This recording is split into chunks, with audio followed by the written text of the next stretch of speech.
What's up, folks? Sean the Average Angler coming at you another great video. And we're going to start touching on some of the baits that I talked about for September, and specifically how to fish them, setups, those kinds of things, because we're not going to do all of them. I think some of them you guys are probably pretty well versed in, but some of them, there's some real special things you can do to really up your odds and chances of catching more and bigger fish. If you like this kind of content, new to the channel, hit that subscribe button down there. Join the Average Angler community. I'd really appreciate it.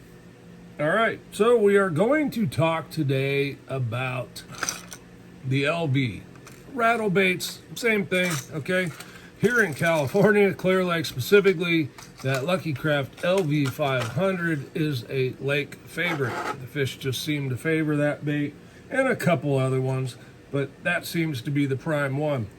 Now, one of the really important things that, I missed for a long time is rod, reel, and line setup, okay? Because it makes a big difference in pretty much everything. The action you're putting in the bait, the ability to hook the fish, and even reaching the fish with a cast from where you're at.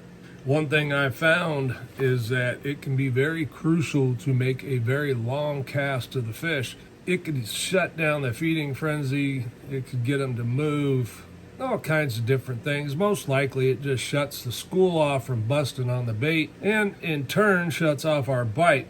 With that in mind, I have multiple setups. This is more the special one, if you will. This is a 804. I know it's upside down, guys, but the rod's too long. If I turn it around, it's hitting the wall.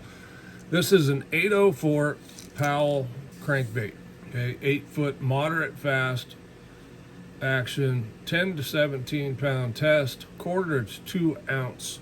It says medium to big cranks. While I do like it for cranks up to a 6XD, some of the big ones, not really its specialty. They have another rod for that, but that's not really what we're here to talk about. This rod gives me the ability to set the hook on that long cast, also make effortlessly long casts with that 804. This is not a target setup so much as it is an area setup, hitting that area from a long ways away. One of the keys to that is the setup here.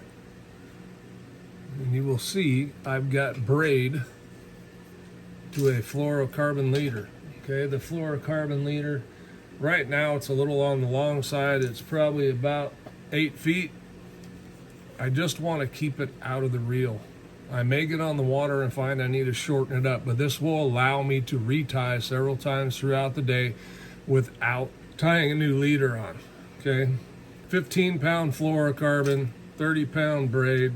Now, we're doing this for several reasons. Remember, we are probably going to be dealing with a couple different types of cover this time of year.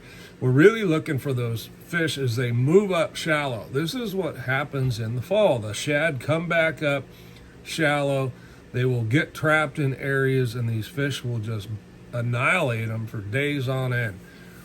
Now, the good part of that is we can catch fish out of it from days on end. Now, the main technique I use this time of year for this is yo-yoing the bait. Okay, I'm going to throw it up there, I'm going to let it get to bottom, and then I'm just going to yo-yo it. Pull it up, reel up the slack. Pull it up, reel up the slack. A lot of times, right after you pull it and stop is when they pow, they hit it. So you need to use a high-speed reel. You'll see on here I've got the Daiwa Steez A2 and an 8.5 to 1. Okay, I'm not using that 8.5 to 1 to retrieve the bait real fast. I'm using it to pick up line when I get bit, so that I can set the hook before the fish realizes it's plastic and spits it back out. The other thing I want braid for, one is the hook set, right? On a long cast, fluorocarbon has stretch. Not as much as mono, but there's still stretch. So we need to be able to set the hook.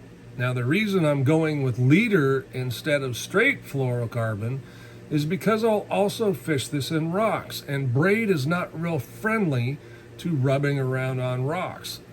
It gets frayed a little bit, breaks real easy, so it's much easier to put on a short fluorocarbon leader there to protect ourselves from breaking off. This is one of the things I think a lot of people miss, is that braid.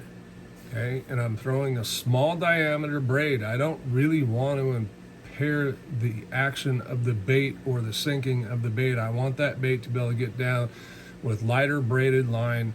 It sinks really good because it's so thin still. It also casts very well, which is part of the reason of putting it on that A2 Steez effortless casting. So it just casts really good. It's a really great combo for this time of year for doing these types of things and leads to a lot of success.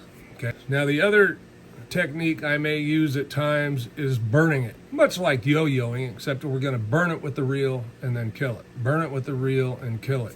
Or you can just change speeds. Reel it real fast, like burning it, and then just slow down some, then burn it again. Just things to impart different actions into the bait.